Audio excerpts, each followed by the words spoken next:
Siya'y nagbabantay sa'yo, saan ka man pumunta.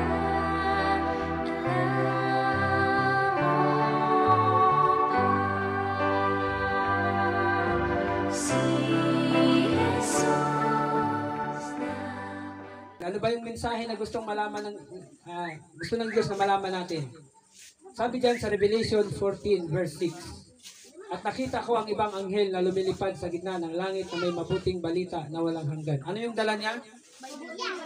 Mabuting balita. Sabi diyan, ayan o. Mabuting balita na walang hanggan upang ibalita sa mga nananahan sa lupa. So kaninong bahay ang wala sa lupa nakatirik? Wala, di ba? Wala tayong nakitang bahay nakatirik sa langit. Wala pa sa ulap, wala pa, di ba? Ang lahat ng bahay ay nakatirik sa lupa. So ibig sabihin, sila lahat ng tao na ang bahay ay nakatirik sa lupa, kailangan malaman nila yung mabuting balita. Kasi yan ay panawagan ng Diyos na mensahe niya sa huling panahon. So anong kasunod? Sabi niya ng malakas na tinig, matakot kayo sa Diyos, magbigay kaluhatian sa Kanya, sapagkat dumating ang panahon ng Kanyang paghatol at magsisamba kayo sa gumawa ng langit, ng lupa, ng dagat at ng bukal ng tubig. So mayroong sinabi na matakot kayo, sabi niya. So paano ba ang pagkatakot? Dapat matakot tayo sa Diyos kasi ang sanlibutan gugunawin niya sa pamagitan ng apoy. Sinong natalsikan na ng mantika? Kadami. Natalsikan na. Yung mantikang kumukulo ha, ay yung mantikang ano, baka mamaya kabibili mo ng mantika, natalsikan ka, ako rin. So masakit, di ba? So lalo na yan kung apoy ang tatalsik sa atin. Hindi lang tatalsik, kundi lalangoy-langoy ka doon sa apoy. Kaya kailangan natin matakot sa Diyos kasi nga, susupukin pala ng apoy yung sanlibutan. Kaya yung mga taong masama at hindi nakinig sa Diyos, kasama yun susupukin ng apoy. Anong sinabi niyang kasunod? Magbigay kalahatian sa Kanya. Sabi niya, magbigay kalahatian sa Kanya. Paano ba tayo magbigay kalahatian?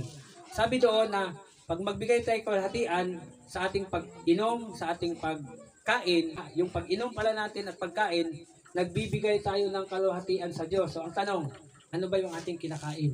Ano ba yung ating iniinom? Tubig. Tapos kanin. Sabi yan, dumating ang panahon ng paghatol. Pag sinabing dumating, ibig sabihin dumating na, hindi yung sabing paparating pa lang. Kaya makikita nyo, may mga taong nadisgrasya, patay. Bakit? Kasi hinatulan na sila. So yung mga tao na namamatay, ibig sabihin tapos na pala silang hinatulan. Dumating na ang paghatol sa kanila. Kaya kailangan nating maghanda kasi hindi natin alam kailan tayo hatulan. Lalo na pag makulit ka, matigas ang ulo, sabi ng nanay, huwag kang pumunta sa highway kasi maraming sasakyan. Pumunta doon, naglakad-lakad, tawid-tawid pa, nabangga. Buti na lang, pilay lang. Eh kung namatay, dumating na ang paghatol sa atin. So, anong kasunod? Magsisamba kayo. So, sino ang sambahin natin? Sabi dyan, gumawa ng langit, ng lupa, at ng dagat, at ng bukal ng tubig. So, kailangan sambahin pala natin yung gumawa ng langit, ng lupa, ng dagat. So, ngayon, kilalali natin siya. Kung anong klaseng Diyos siya. Siya ba ay yung mayroong mata na hindi makakita? Mayroong ilong, hindi makahinga? Mayroong kamay, hindi maikilos? Yan ba ang Diyos na sinabi dyan? Hindi. Kasi kailangan ang Diyos na sambahin natin, buhay. Hindi yung meron tayong kikilala ng Diyos, sumasamba tayo sa Kanya, hindi naman kumikilos. So, sino yon? Sabi diyan, ano ang sabi ng Panginoon sa Kanyang salita? Sabi sa Jeremiah chapter 9:23, ganito ang sabi ng Panginoon, huwag magmapuri ang panta sa Kanyang karunungan, magmapuri man ang makapangyarihan sa Kanyang kapangyarihan. Huwag magmapuri ang mayaman sa Kanyang kayamanan. Sabi niya na, pag ikaw matalino, huwag ka palang magmalaki na matalino ka. Pag mayaman ka, huwag mo palang ipagmalakihan na mayaman ka. Anong sabi ng Panginoon? Kundi magmapuri ka sa ganito, luwalhati na Kanyang nauunawa at Kanyang nakilala ako. So magmapuri ka pala kung kilala mo ang Diyos. Yun pala ang sabi niya dyan, na ako ang Panginoon nagsasagawa sa lupa ng kagandahang loob, kahatulan at katwiran sapagkat sa mga bagay na ito ay nalulugod ako, sabi ng Panginoon. So natutuwa pala ang Panginoon pag kilala natin ang Diyos. Natutuwa pala siya. Pag nakilala ng mga bata na kilala niya ang Diyos, na lumikha sa Kanya, tuwang-tuwa pala ang Diyos sa atin. Diba? Kaya kailangan nating makinig. Sino ba yung Diyos na dapat nating kilalanin? Kasi pag makilala natin siya, natutuwa ang Diyos sa atin. So, tingnan pa natin. Ilan ba ang Diyos? Isa lang, ha? O, sabi dyan, sino ang sumampa sa langit at bumaba? Sino ang pumisa ng hangin sa kanyang mga dakot? Sinong nagtali ng tubig sa kanyang kasuotan? Biruin mo yung tubig. Pwede ba nating talian ang tubig? Ang hangin, pwede ba nating hawakan? Hindi rin. Sinong nagtatag ng lahat ng mga wakas ng lupa? Sabi niya, ano ang kanyang pangalan at ano ang pangalan ng kanyang anak? So ilan nang nandun? Kasi sabi niyan, ano ang kanyang pangalan at ano ang pangalan ng kanyang anak? So kilalanin natin, sino ba yun sila? Sabi diyan, sino ang Diyos? At nagsisipagsabi, mga Ginoo, bakit ninyo ginawa ang mga bagay na ito? Kami, mga tao ring may mga karamdamang gaya ninyo at nagdadala ng mabuting balita sa inyo upang mula sa mga bagay na itong walang kabuluhan ay magsibalik kayo sa Diyos na buhay. So ano yung Diyos natin? Buhay. Ang Diyos na buhay ay hindi mo kailangan iligtas kasi kaya niyang iligtas ang sarili niya. Kaya nga tayo pwede niyang iligtas eh. So, sabi niya pa dyan, na gumawa ng langit, ng lupa, ng dagat, at ng lahat ng nasa mga yaon. So, yung Diyos pala na kilalanin natin ay Diyos na buhay, na gumawa ng langit, ng lupa, at ng dagat. So, sabi dyan, ang Diyos na gumawa ng sanlibutan, at ng lahat ng mga bagay, sabi sa mga gawa, mga bagay na rito, siya'y palibhasay Panginoon ng langit at ng lupa. At hindi tumatahan sa mga templong ginawa ng mga kamay. So yung Diyos pala ay hindi tumatahan sa mga templo ng gawa ng kamay. Kaya pag mayroon kayong makita na kamukha ng tao, siyempre sinong gumawa nun? Pag halimbawa, mayroong kahoy, ginawa na parang tao. So sinong gumawa nun? Tao lang din. So ang Diyos, gumawa siya ng langit at ng lupa, hindi siya ginawa ng tao. Ginawa nga ng Diyos ang tao eh. Sabi diyan, ang Panginoon ng langit ng lupa ay hindi tumatahan sa mga templong ginawa ng kamay. Hindi siya tumatahan sa mga kung ano-anong mga gawa ng tao. Kundi siya ay buhay. Ayan. So sabi diyan, siya ay ang, sino ang Diyos? Siya ay ang, ano siya? Diyos na buhay. Yung Diyos na kinikilala natin. Ano pa siya? Panginoon ng langit at ng lupa. So ngayon, kung Panginoon siya ng langit at lupa, sino yun? Ayon kay Jesus, sino ang Panginoon ng langit at ng lupa? Kasi sinong nagsalita dito? Si Jesus din. So, sino ang ituturo niya na Panginoon ng langit at ng lupa? So, sino yung sinabi ng Panginoon dyan? Sabi sa Matthew 11:25, nang panahong yaon ay sumagot si Jesus at sinabi, ako'y nagpapasalamat sa iyo, O Ama, Panginoon ng langit at ng lupa. Sinong Panginoon ng langit at lupa? Yung Ama pala. Yung Panginoon pala ng langit at ng lupa ay ang Ama. Sinong nagsabi? Si Jesus. Kasi sabi niya, nang panahong yun ay sumagot si Jesus. So sinabi niya na ang Panginoon ng langit at ng lupa ay ang Ama. Kaya kailangan malinaw sa atin, yung gumawa ng langit ng lupa, ang Ama pala. Ayun. Sino ang nag-iisang Diyos na tunay? Yan, mayroon ding sinabi. At ito ay buhay na walang hanggan, na ikaw ay makilala nila na isang Diyos na tunay. So sino yung sinabi niyang ikaw? Ang nagsasalita nito ay si Jesus pa rin. Si Jesus, sinabi niya na ito ang buhay na walang hanggan, na ikaw. Sino yung tinuro niyang ikaw? Yung Ama. Yung Ama yung tinuro niya kasi sabi niya na makilala kanila na iisang Diyos na tunay. At siyang iyong sinugo sa mga katigbagay si... So, sino nagsugo kay Jesus Christ? Yung Ama. At sino ang sinugo ng Ama? Si Jesus Christ. So, huwag kayong maguluhan ha. Si Jesus Christ, mayroong nagsugo sa Kanya. Sino nagsugo? Yung Ama. Sino yung sinugo ng Ama? Si Jesus Christ. Oh, so ibig sabihin, mayroon palang mas dakila sa kay Jesus Christ. Sino 'yon? Yung ama. Yung Ama. Hindi lang ang Diyos si Jesus Christ lang, kundi mayroon pang mas dakila sa kanya, yung Ama. Kasi ibig sabihin yan, ito, di ba may tatay ka? So sinong mas malakas sa'yo? Ikaw o yung tatay mo? Si tatay mo. So ganun din kay Jesus Christ. Si Jesus Christ, may kapangyarihan siya, pero may mas malakas sa kanya. Sino? Yung Ama. Kaya hindi kayo malilito. Kasi mayroon palang mas sigit na makapangyarihan, ang Ama. Kaya yun ang sinabi ng Diyos na ikaw ang nag-iisang Diyos na tunay. Ibig sabihin ba si Jesus Christ hindi Diyos? Diyos din. Bakit siya Diyos? Kasi anak ko. Anak siya ng Ama. Very good, oh. Kasi hindi naman ang Diyos Diyos ang Diyos hindi siya mag-anak ng tao. Siyempre ang iaanak niya Diyos din. Katulad ng tao, pag nag-anak ang tao, hindi siya mag-anak ng pusa or aso. Tao din ang ipapanganak niya. Kaya si Jesus na sinugo ng Panginoon ay Diyos din.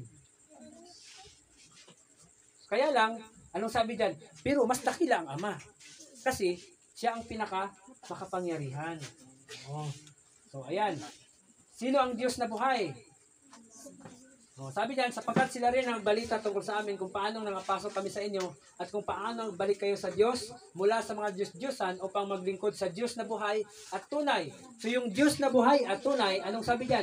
Upang hintayin ang kanyang anak. So ang Diyos na buhay at tunay ay may ano? Anak. May anak. At sino yung anak niya? Jesus. Na mula sa langit na kanyang ibinangon sa mga patay si Jesus. Nakakalito ba? Hindi po. Hindi, di ba? Kasi si Jesus Christ, anak ng Diyos, sinugo pala siya ng Ama. Ang Ama masigit na makapangyarihan.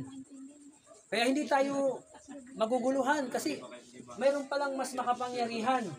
So mas madali pang turuan yung mga bata. Kasi kung mga patatandaan, ganun ba, Brad? Maraming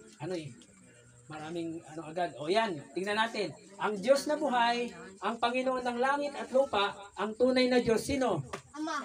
Ang Ama. Tama ba? Tingnan natin ang sagot. Uy, ang Ama nga.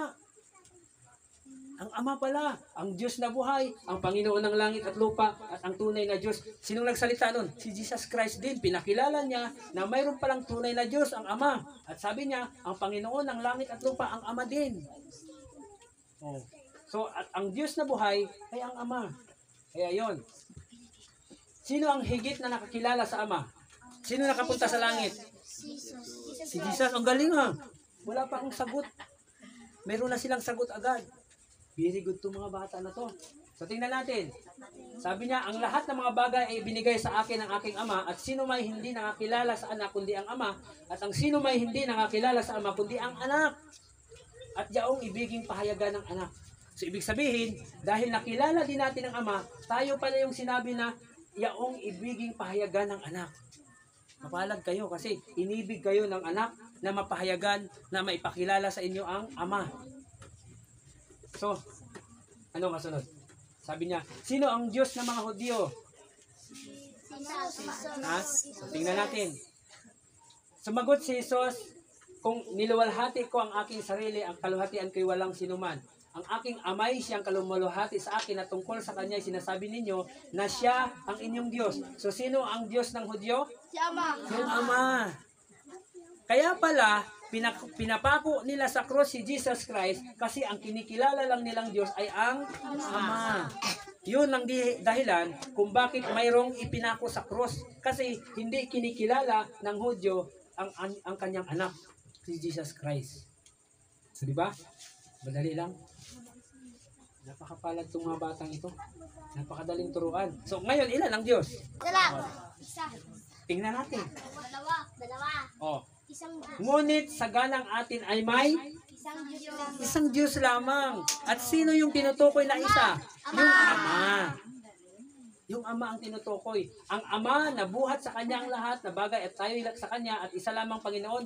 Ang tinawag ng Panginoon ay si Jesus Christ. So, mayroon tayong isang Diyos, ang Ama, at mayroon tayong isang Panginoon, si Jesus Christ. So, pag tinanong ka, ilan ang Diyos? Isa lang. Sino yun? Yung Ama. Paano si Jesus Christ? Anak ng Diyos. Oh. So madali lang. Hindi naman inangkin ni Jesus Christ na ako ang pinakamakapangyarihan sa lahat. Hindi niya sinabi. Ang sinabi niya, mayroong nag-iisang Diyos na tunay, ang Ama. Siya ang Panginoon ng langit at ng lupa, ang Ama din. Diba? So madali lang pag tanungin tayo, ilan ang Diyos? Isa lang. Sino yun? Ang Ama. Si Jesus Christ, ano niya? Sinubo niya. Yan ang kanyang anak. O, di madali lang. So hindi tatlo ang Diyos. Isa lang. So si Jesus Christ ay anak ng Diyos. Ayun. Sino ang puno ng lahat ng bagay? Si Ama. Ang Ama. Huwag na nating basahin. Alam na pala ninyo eh. So basahin natin para sigurado tayo. Isang Diyos at Ama ng lahat na siyang sumasaibabaw sa lahat at sumasa lahat at nasa lahat pala sa atin ng Diyos eh.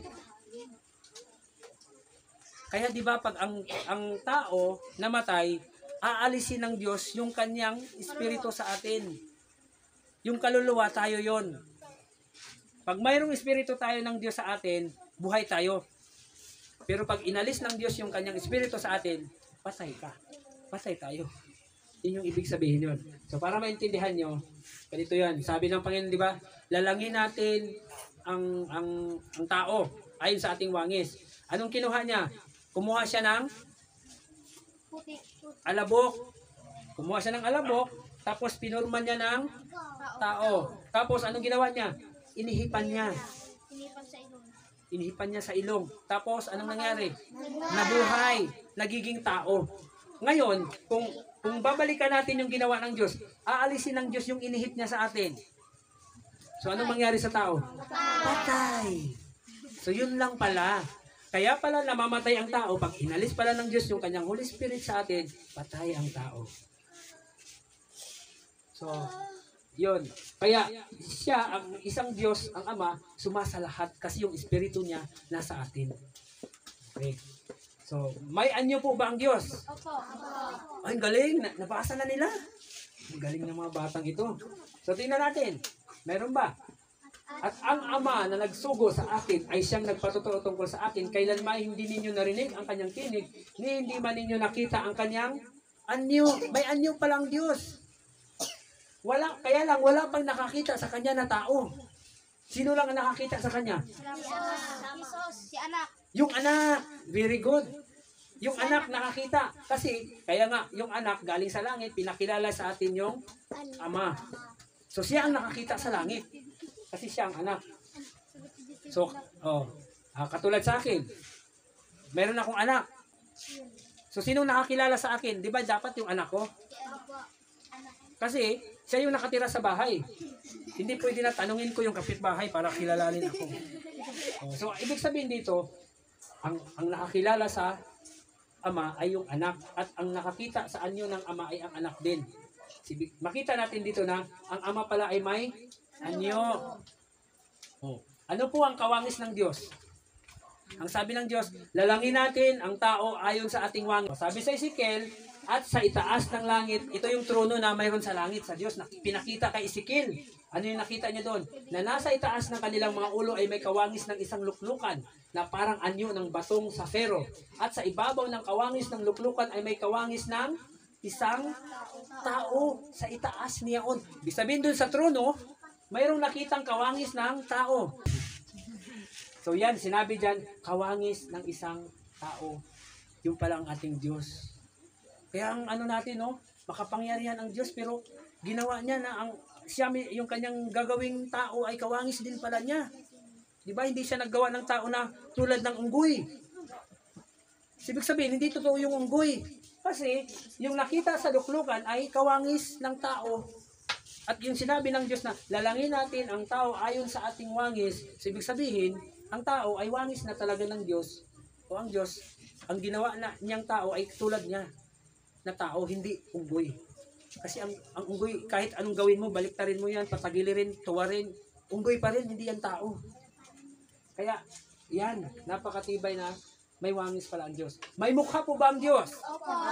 Ba, ang galing. Nabasa na rin nila. So, tingnan natin kung may mukha. Sabi niya, ingatan ninyo na huwag ninyong pawalang halaga ang isa sa maliliit na ito. Sino yung maliliit? Si anak. Kayo yun, maliliit. Mga bata ang tinutukoy niya. Maliliit. Ito, sabi niya, sapagkat sinasabi ko sa inyo na ang kanilang mga anghel sa langit ay nagkakitang palagi sa mukha ng aking ama na nasa langit. Biruin nyo kayong maliliit, mayroon pala kayong mga anghel na nagbabantay sa inyo. At yung anghel nyo na yan, pumupunta sa langit, nakikita yung mukha ng ama. Hindi ako nagsabi niya, nababasa natin, Matthew 18:10. So, mayroon yan sa Bible, binabasa lang natin yan. Kaya minsan, di ba, dapat kayo minsan tumatakbo kayo. Dapat sana madapa na kayo. Kaya lang mayroong anghel nagbantay sa inyo. Mayroong nagsalo sa inyo, hindi kayo nadapa. So dapat sana masagasaan kayo. Kaya lang mayroong sumalo sa inyo. Hindi kayo nasagasaan. O di kaya natalsik lang kayo pero wala kayong kasi yung anghel sa inyo, inanuhan ka. Yun yung ibig sabihin yan. Yung mga bata, may sarili kayong mga anghel. Kaya hindi kayo dapat matakot. Pupunta kayo sa madilim kasi meron naman kayong kasamang anghel eh. Huwag lang kayong pupunta doon tapos pupunta kayo magnakaw lang. Naku. Lalayuan kayo ng anghel kasi ang mabuting anghel, ayaw niya nang gumagawa ng masama. Pero yung masamang anghel, anong gagawin niya? Sige, kuha ka pa doon. Dukutin mo pa. Wala kang baon. Sige. Ganon yung ginagawa ng masama. Pero doon sa sa mabuting anghel, ayaw niya. Kaya, huwag tayong gagawa ng masama kasi tatalikod ang anghel sa atin. Kaya, pag gumawa ka ng masama, maraming mangyayari sa'yo. Pwede kang madisgrasya. Yung iba kasi matigas ang ulo. Sabi ng nanay, huwag mong hawakan ng itak. Ay, wasi-was man. Ay, di nataga yung paa. Kasi matigas ang ulo natin eh. Pag matigas ang ulo, ang anghel ay nalulungkot. Kaya, yan ang sabi niya. Makikita po ba natin ang Diyos? Uy, may tanong. Kasi sa ating tao, wala pang nakikita eh. Pero, may panahon na pwede natin siyang makita. Gusto niyo ba siyang makita? O kailangan gawin natin ito. Ano bang sinabi ng Diyos para makita natin siya? Mapapalad. Sige na, basahin nyo. Mapapalad ang mga may malinis na puso. Okay. Kailangan palang requirements, may malinis na puso. Pag nakakita ng cellphone na walang nagbantay, ay, hayaan nyo lang yan kasi hindi naman. Huwag natin iimbutin kasi pag inimbut natin, ano ang mayroon sa puso natin? Marumi. Marumi yung puso natin. Pero kung nakita nyo, kalalaglag lang doon sa tao, so kuhain nyo tapos ibigay nyo sa kanya. Diba? Yun ang tama. Kasi pag malinis ang puso mo, makikita pala natin ang Diyos. Eh kung marumi ang puso mo, sino makikita mo? Si Satan, kasama ng apoy. Diba? Alam nyo ba si Satan, nung ginawa siya sa langit, siya yung pinakagwapo sa langit. Kaya wala siyang sungay. Meron bang gwapo na may sungay? Wala. Yung mga tao lang naglagay kay Satan ng sungay-sungay para magmukha siyang masama. Masamang mukha. Pero si Satan ang pinakagwapo sa langit. Perfecto ang pagkagawa niya. Kaya wag kayong maniwala pag makita kayo na, uy, yan yung tao, yung ano na yan, yung mukha niya may sungay. Si Satan na yan. Hindi. Kasi baka mamaya magpakita sa inyo na tulad ng anghel tapos sabihin na, ako ang Diyos. Yung pala si Satan yun. Kasi ang gwapo niya eh. Yan ang gusto ni Satan. Pupuntahan lang siya. Pero wala naman tayong pakinabang. Pero meron magsabi na, uy, mga bata, merong Bible study doon. Hindi, gusto ko yung artista. Wala namang artista doon sa Bible study. Di ba? So, mapalad kayo kasi nandito kayo. Buti na lang walang artista doon sa gym. Buti na lang walang artista sa gym kasi kung may artista doon, baka nandun kayo. Pero mapalad kayo kasi nagpa kayo sa spiritual. Kaya sabi diyan, makikita pala natin ang Diyos kung kailangan malinis ang ating puso. So, gusto niyo bang makita ang Diyos? Yan, very good. Kaya kailangan, anong gawin natin? Panatilihing malinis ang puso at kailangan masunurin sa magulang. Kasi baka matigas ang ulo mo. Paano ka masabing malinis ang puso mo, Israel ka man? So, yan po. Okay. Ang Diyos po ba ay physical lang? So, anong sabi? Anong nabasa nyo? At ang mga ay espiritu. Ano ang Diyos? Espiritu. O, espiritu din pala siya. Hindi lang siya physical.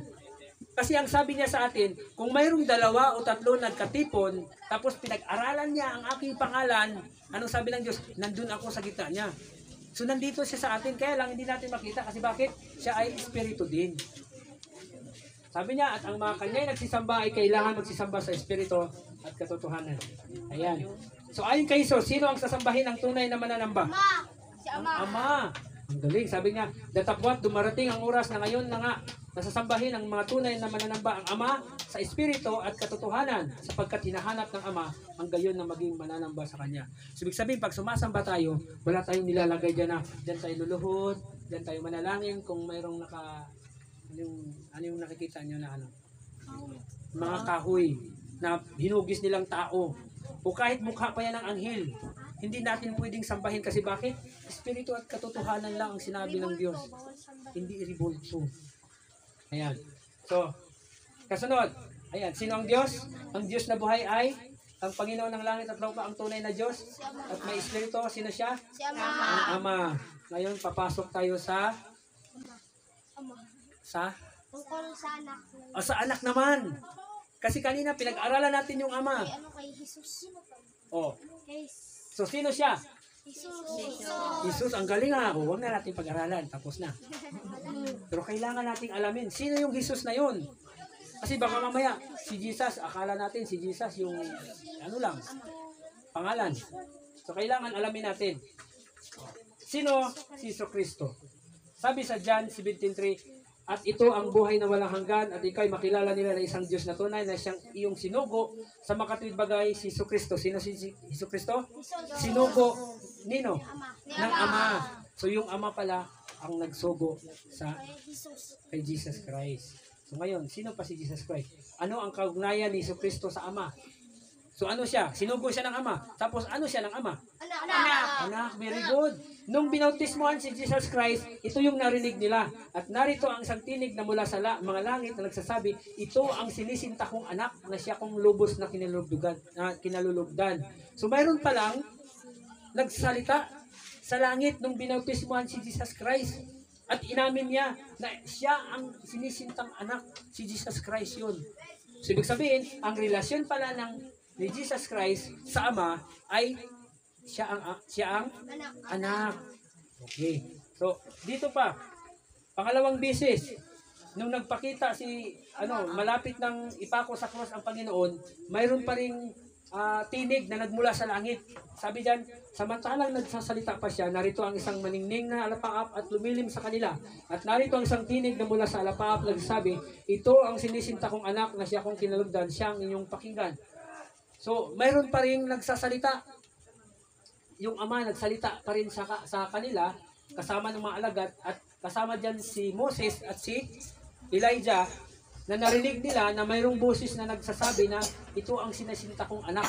At sinabi niya dyan, siya ang inyong pakinggan. Kaya kanino dapat tayo makinig? Kay Ama. Sa anak. Sa anak. Kasi sabi ng Ama, pakinggan nyo ang anak. Kung ano yung sinabi ng anak, yun ang dapat nating sundin. So, sino si Jesus ayon sa kanyang pagpapakilala? Siya ang anak. Tingnan natin.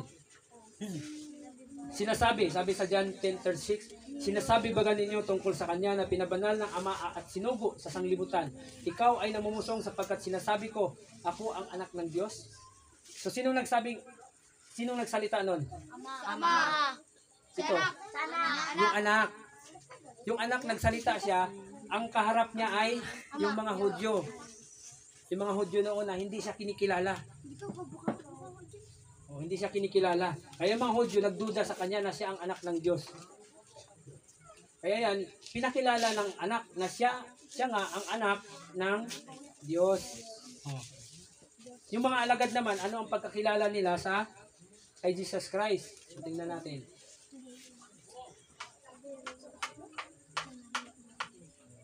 Sabi sa Matthew 16, verse 16, at sumagot si Simon Pedro at sinabi, ikaw ang Kristo, ang anak ng Diyos na buhay.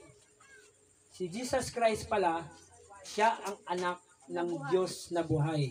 Kaya, ibig sabihin, ang Diyos natin ay mayroong anak. So, kung mayroong kumikilala sa Diyos na walang anak, hindi yun yung Diyos na tinutukoy dyan. Kasi ang Diyos na kinikilala natin, mayroon pala siyang anak. Oh. So, kung si Jesus Christ ay anak siya ng Diyos, siya ay buhay at siya ay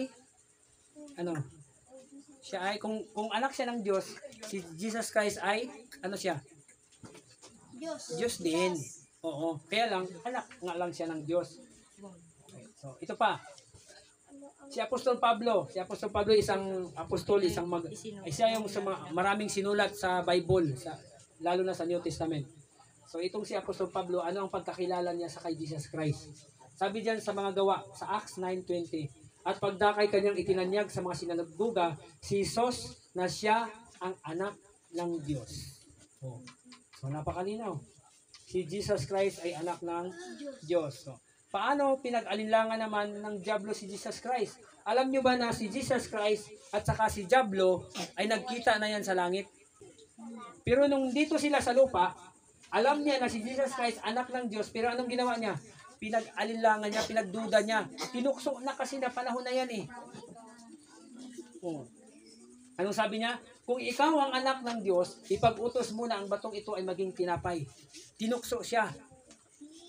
Pwede namang gamitin ng Panginoon yung kapangyarihan niya. Kaya lang, kung ginamit niya yung kapangyarihan niya ngayon, pati tayo, walang kaligtasan. Kasi bakit?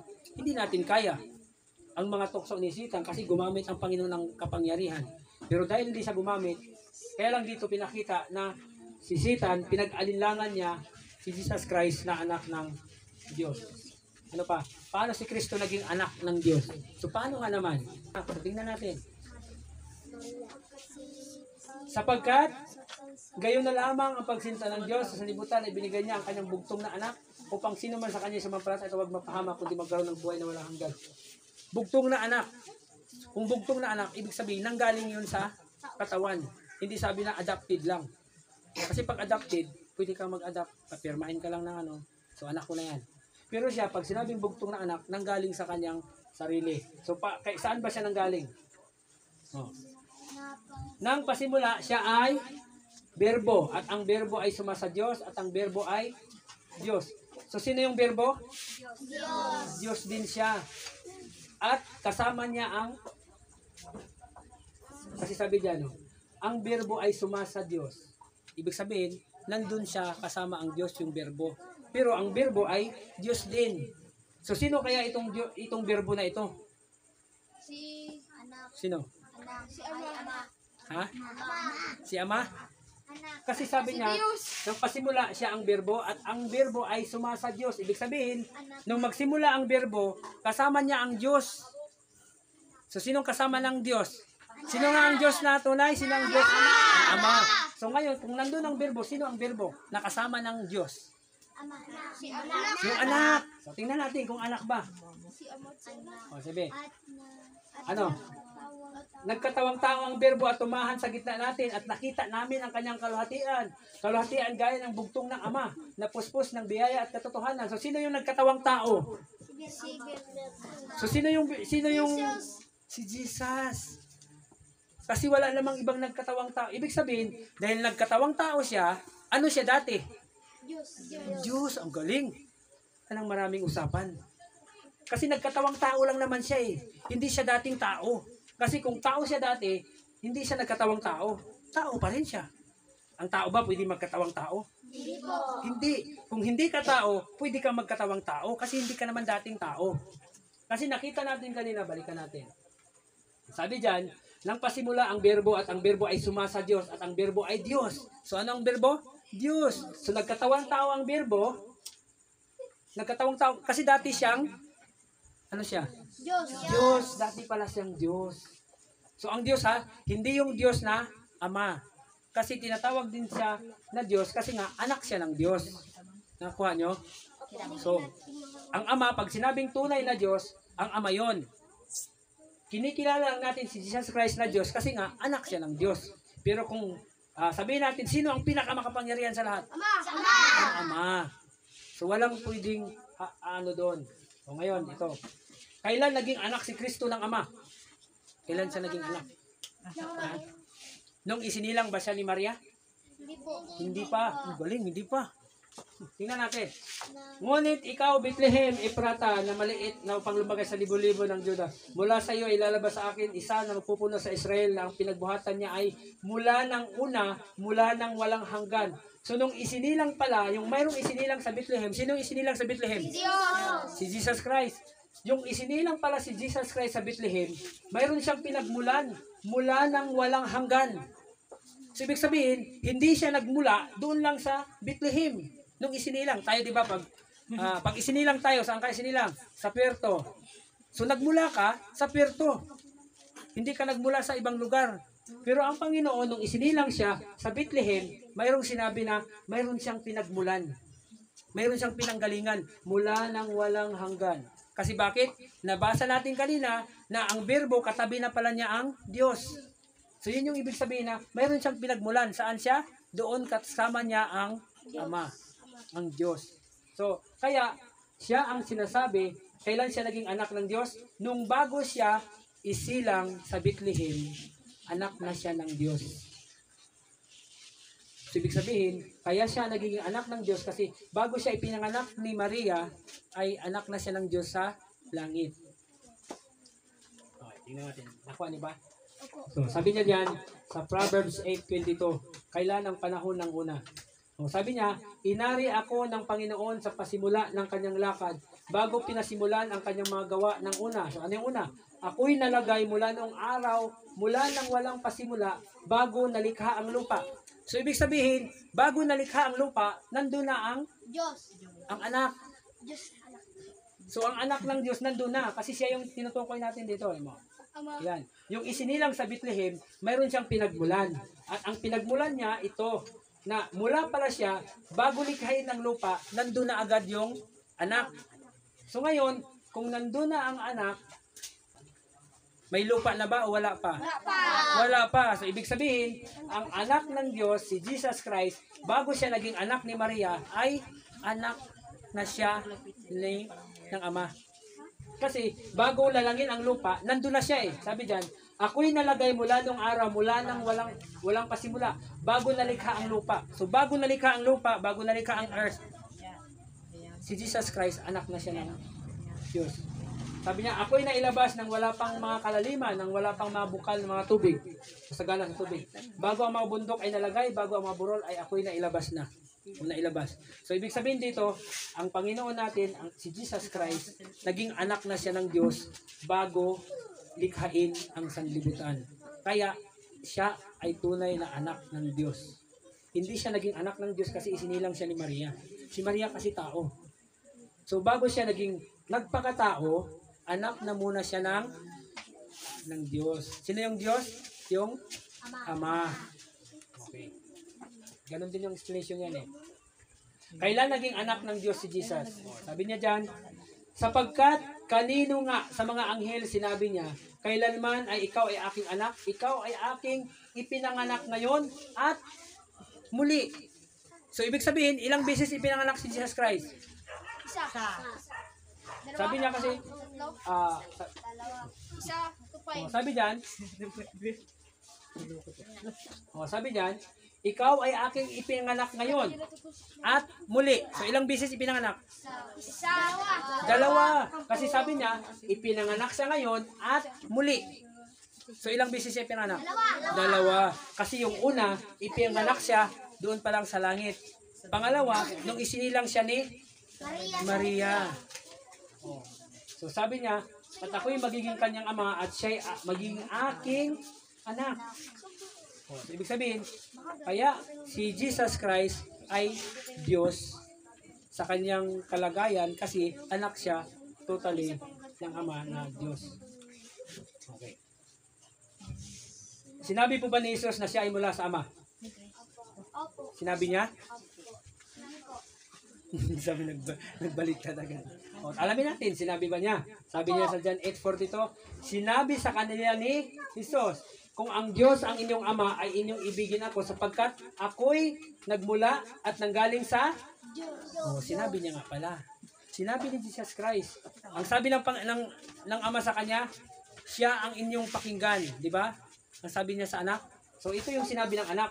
Ako'y nagmula at nanggaling sa Diyos. Sapagkat hindi ako naparito sa aking sarili, kundi sinugo niya ako. So yan ang sinabi ng anak. Okay. Sabi niya, sapagkat ang Ama rin ang umibig sa inyo, sapagkat ako'y inyong inibig at kayo'y nagsisampalataya na ako'y nagbuhat sa Ama. Pag atin palang inibig ang anak, ano ang Ama ay iibigin din tayo. So yun po ang sinabi niya. Kung si Kristo ay mula sa Ama, ano ang kanyang namana? Yan. Kalahatian, tunay na larawan ng kanyang pagka-Diyos. So yung pagka-Diyos, namana niya yun. Kaya si Jesus Christ, siya ay Diyos din. Kasi anak siya ng Diyos. At ano pang namana niya? At naging lalong mabuti kaysa mga anghel, palibhasa ay nagmana ng lalong marilag na pangalan kaysa kanila. So, mayroon siyang pangalan. Ito. Sabi niya, sapagkat kung paano ang Ama ay may buhay sa kanyang sarili, ay gayon din ang namang pinagkalooban niya ang anak na magkaroon ng buhay sa kanyang sarili. Kaya niyang magbuhay ng patay. Kasi binigyan siya ng kapangyarihan ng Ama na pwede siyang magbuhay. Oh, tingin nyo. Sapagkat sa kanya ay nananahan ang buong kapuspusan ng pagka-Diyos sa kahayagan ayon sa laman, sapagkat minagaling ng Ama na ang buong kapuspusan ay manahan sa kanya. So mayroon kasing kadyusan o kabanalan na tinataglay ang anak. Kaya kaya niyang sabi nga doon, kaya niyang binigyan siya ng kapangyarihan ng Ama na pwede siyang magbuhay ng mga namamatay o ng patay. Ayan. Ano ang katungkulan ni Kristo sa langit? Oh, sabi niya, na siya'y bagaman nasaan yung Diyos ay hindi niya na isang bagay na narapat ng pagkapantay niya sa Diyos. Paano siya naging pantay? Kasi bilang sa Diyos, bilang siya ay Diyos, nagiging pantay sila. Pero sa kapangyarihan, mas higit na makapangyarihan ang Ama. Matawag ba natin yung anak na Diyos din siya? Opo. Bakit? Yan. Ang sabi niyan, ngunit tungkol sa anak ay sinasabi. So mayroon palang sinabi sa anak. Anong sinabi sa anak? Ang iyong luklukan o Diyos. So ibig sabihin, ang anak tinawag din na Diyos.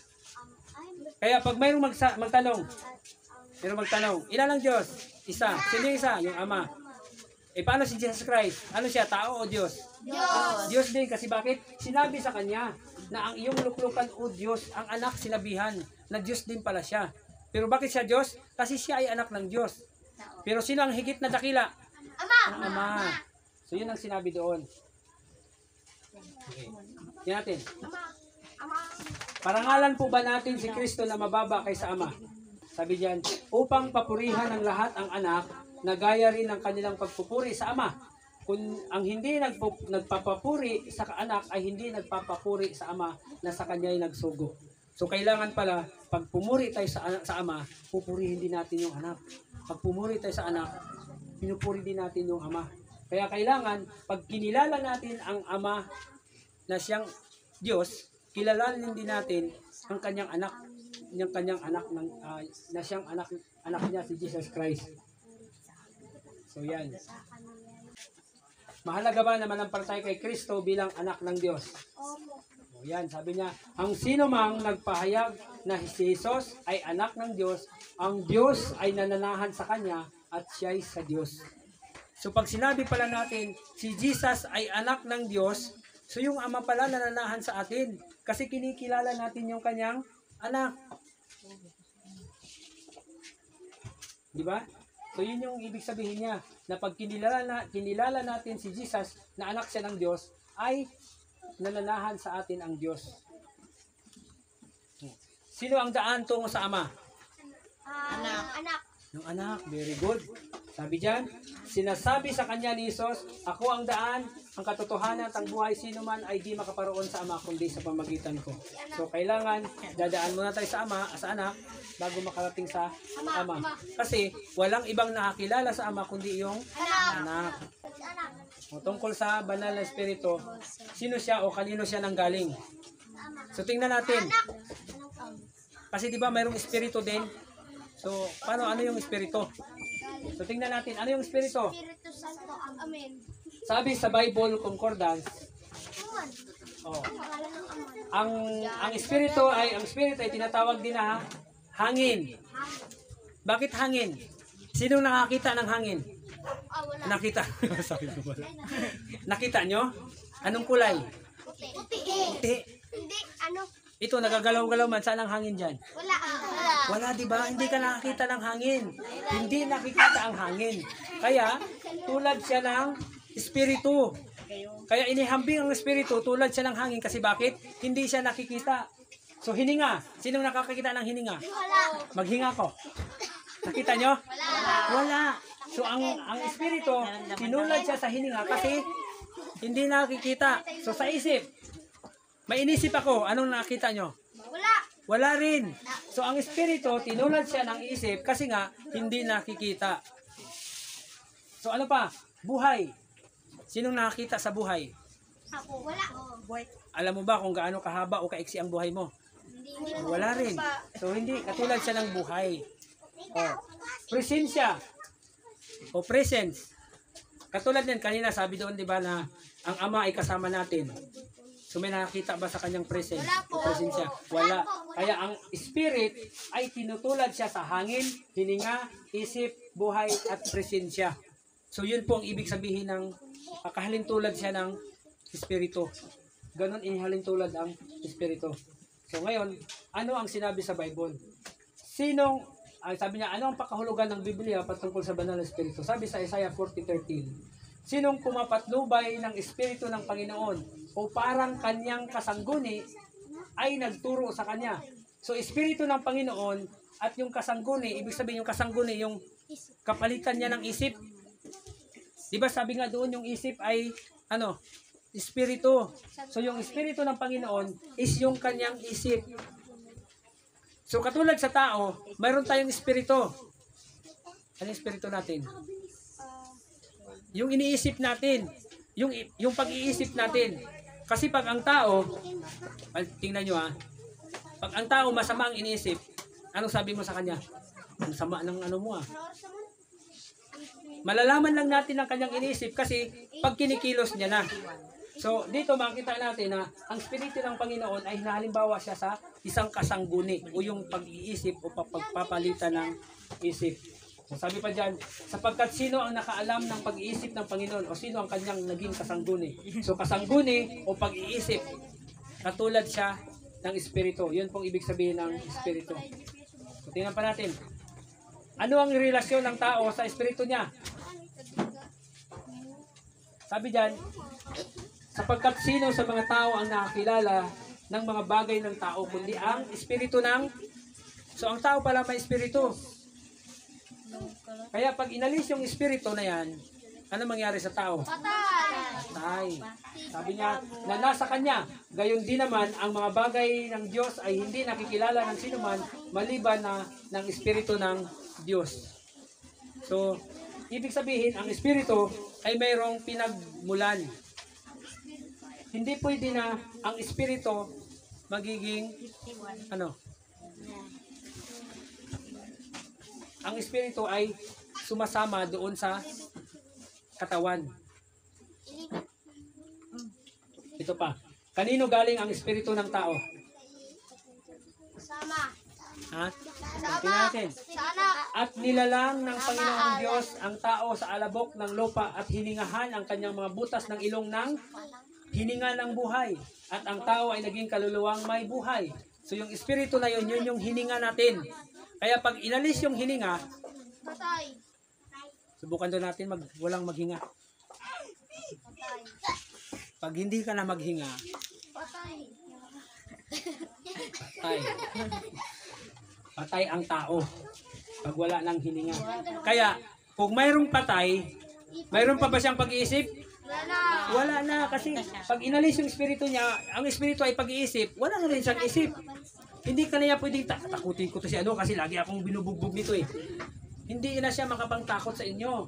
Kasi wala na siyang buhay, wala na rin siyang hininga. Pag walang buhay ba, kumikilos pa? Hindi na. Kaya hindi dapat tayo matakot sa patay. Kaya yun kasi, hindi naman pala siya nananakit. Oh. So tingnan niyo, kasunod. Ano ang iba pang pakulugan sa espiritu? Saan ako paroroon na mula sa iyong espiritu o saan ako tatakas na mula sa iyong harapan? So ang espiritu ay tumutukoy sa presensya. So sabi ng Panginoon, ang espiritu niya, ang sumulat dito si David. Sabi nila, ni Haring David, saan ako paroroon mula sa iyong espiritu o saan ako tatakas mula sa iyong harapan? So, ibig sabihin, ang espiritu ng Diyos ay presensya niya.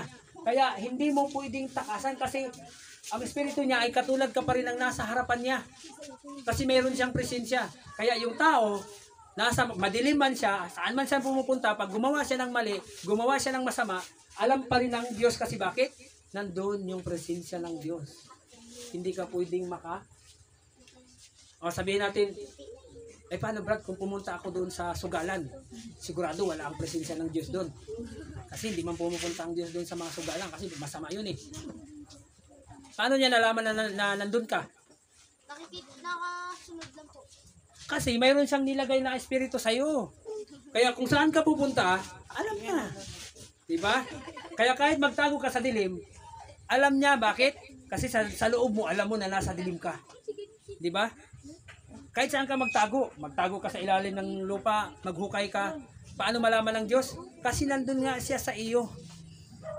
Hanggat buhay ka, alam ng Diyos na kung saan ka pupunta. Kasi hiningahan ka niya ng buhay, ng espiritu. Kaya kahit saan ka magtago, alam ng Diyos kung saan ka. Ano man ang ginagawa nyo, nangupit ka man, kahit walang nakakita, alam ng Diyos yun. Kasi bakit? Yung presensya niya ay nasa iyo at nasa mga paligid. Ngayon, ang isa pang ano dito, ang sabi dyan, saan ako tatakas mula sa iyong harapan? May nakakatakas ba sa harapan? Wala. Okay lang sa atin, sa tao. Magtalikod ka, tatakas yun sa likod. Pero pag sa presensya ng Diyos, lagi kang nasa harapan. Paano ka makatakas? Lagi nakatitig sa yung paningin ng Panginoon, tatakas ka pa. So yan pong ibig sabihin na ang Espiritu ng Diyos ay presensya niya. Ayan, katulad din yan.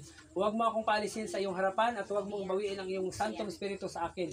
So ang presensya ng Diyos na inilagay sa atin ay pwede niya ring bawiin. Pag binawi na ng Diyos ang Santong Espiritu niya sa atin, anong mangyari sa tao? Pag binawi niya na ang Santong Espiritu sa atin, Patay na. patay ang tao. So, yun ang problema.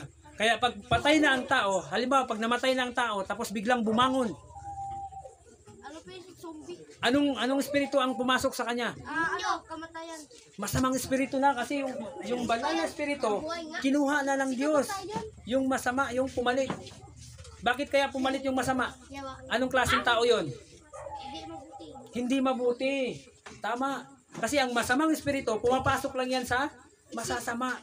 Pero pag sa mabuti, hindi siya makakapasok. Bakit? Kasi mayroong anghel na nagbabantay sa mga mabubuting bata at mabubuting tao. Kaya, walang masama ang pwedeng makakapasok sa kanya. Okay. Saan po ba nanggaling ang banal na espiritu? Saan nanggaling? Kanino nanggaling ang banal na espiritu? Sa Ama. Sino ang sumagot? Ha? Oh, very good ah. Sabi niya nito, datapwat pagparito ng mga aliw na aking susuguin sa inyo mula sa Ama. Sa makatuwid bagay, ang espiritu ng katotohanan na nagbubuhat sa Ama ay siyang magpapatotoo sa akin. O ngayon, ang pinanggalingan pala ng espiritu ay mula sa Ama. Hindi siya sabi na kanyang sarili lang, kundi nagmula siya sa Ama. O sabi dito, kanino pang iba ang pinanggalingan ng banal na espiritu? Sabi dito, sinabi ngang muli sa kanila ni Jesus. Sino nagsabi? Jesus. Si Jesus. Ano ang sinabi niya? Kapayapaan ang sumasa inyo kung paano ang pagkasugo sa akin ng Ama ay gayon din naman sinusugo ko kayo. At nang masabi niya ito, sino nagsabi uli? Jesus. Si Jesus. At sila'y hiningahan niya Sa ilong. O hiningan niya sa kanila, sinabi, tanggapin ninyo ang Espiritu Santo. So, sino naghinga sa kanila? Si Jesus Christ. So, ibig sabihin, yung banal na Espiritu ay nanggaling din sa kay Jesus Christ. Kasi ibinigay sa kanya ng Ama. O, so, may pinanggalingan. O, ilan po ba ang Espiritu? Dalawa. Isa. Dalawa. O, tinan nyo, basahin mo. So, ilan ang Espiritu? May isang katawan at isang Espiritu. Gaya naman ang pagkatawag sa inyo pag-asa. So, isa lang Espiritu. Kasi yung Espiritu kanina, di ba ang Espiritu, sabi doon, nanggaling sa Ama. So, yung nanggaling sa Ama, yun din yung binigay niya sa anak. So, isa lang ang pinanggalingan nun. Hindi dalawa. O, yan. So, sabi niya, ang Ama po ba at ang anak ay may isang Espiritu? Opo. Tama, sabi diyan. Datapwat kayo'y wala sa laman kundi nasa Espiritu kung kayo'y tumira sa inyo ang Espiritu ng Diyos. Datapwat kung ang sino may walang Espiritu ni Kristo sa hindi sa kanya. So, tingnan niyo yung naka-highlight na blue. Anong nabasa niyo? Espiritu ng Diyos at Espiritu ni Kristo. So, ang Espiritu ng Diyos at Espiritu ni Kristo ay isa lang. Oh. At kung si Kristo ay nasa inyo, ang katawan ay patay dahil sa kasalanan, datapwat ang Espiritu ay buhay dahil sa katwiran. So, ibig sabihin, pag ang Espiritu ni Christ ay nasa atin, hindi tayo na dapat gumagawa ng kasalanan. Pero pag gumagawa pa tayo ng kasalanan, ibig sabihin, kaninong Espiritu pa yung nasa atin? Masama. Kaya wag niyong palakasin yung Espiritu ng masama. Ito, kung tinanggap natin ang banal na Espiritu, sino ang ating tinanggap? Jesus. Tingnan natin. Sumagot si Jesus at sinabi sa kanya, kung ang sino may umibig sa akin, ay kanyang tutuparin ang aking salita. At siya ay iibigin ng aking Ama, at kami pasa sa kanya. So ilan sila? Dalawa. Kasi sabi niya, kami pasa sa kanya, at siya ay gagawin naming aming tahanan. So pag tinanggap pala natin ang Holy Spirit, sino ang tumira sa atin? Ang Ama at ang Anak, si Jesus Christ. So sabi niya, tayo ay gagawin niyang tahanan. Kaya titira lang siya doon sa mga taong hindi gumagawa ng kasalanan. E paano tayo titirahan kung lagi tayong nangungupit? Mga walang baon. Sige, kupit ka lang. Minsan, hindi na nagpaalam, kupit na lang. Diba? So, kailangan alisin natin yung paggawa ng masama para titira sa atin ang Ama at ang Anak sa pamagitan ng kanyang banal na Espiritu. So, anong pinangako ng Panginoon sa kanyang isusugo? Ako'y dadalangin sa Ama at ako'y bibigyan ng ibang mga ali upang siya sa inyo sumay magpakailanman. Ang mga ali sa makatwid-bagay ang Espiritu Santo na susuguin ng Ama sa aking pangalan. Siya ang magtuturo sa inyo ng lahat ng mga bagay at magpapaalala ng lahat ng sa inyo ay aking sinasabi. So, ang Espiritu Santo ay presensya ng Ama ng Anak. So, sino itong Espiritu? Sapagkat kayo mga anak ay sinugo ng Diyos ang Espiritu ng kanyang anak sa ating mga puso na sumisigaw na Ama. Kasi ibinigay na ng Ama yung Espiritu na yan sa anak. Kaya yung Espiritu na yan ang presensya ng anak. Yun. Ngayon, ang Panginoon ay siyang Espiritu at kung saan naroon ang Espiritu ng Panginoon ay doon ay may kalayaan. O, yan na. Hindi ko kayo iiwang mag-isa, ako'y paririto sa inyo. So, may ipinangako ang Diyos sa atin. Kaya, alam natin na nandito siya. So, sino yung nangako sa atin? Si Ama. Si Jesus. Si Jesus. Paririto siya. Kasama natin yung kanyang presensya. So, bukod sa Panginoon, kanino galing ang banal na Espiritu? Sama. Yan, no? Sapagkat sa pamagitan niya, ito'y may pagpasok sa isang Espiritu rin sa Ama. So yan na. Ano yung banal na Espiritu? Mula sa Ama at sa kanyang anak. Mula sa Ama, ibinigay niya sa kanyang anak. At yung kanyang anak, ibinigay niya naman sa mga tao. So yung mga bibigyan niya ng mga tao, anong klase silang mga tao? Mabubuti. Yung mga sasamang tao, bibigyan niya ba? Hindi. Kasi ano ang titirhan ng Espiritu? Mabubuti lang, yung mga malilinis na tahanan. Pag malinis ka, anong sabi ng Diyos? Makikita mo ang Ama, makikita mo ang Diyos. So, ngayon, balikan natin. Ilan ang Diyos? Isa lang. Tingnan natin. Sino yung isa? Si Ama. Si Ama. Uy, ang Ama nga, tama. Ang ama. Si Jesus Christ, ano yon? Diyos. Jesus Christ, anak ng Diyos. So yung Holy Spirit, ano siya?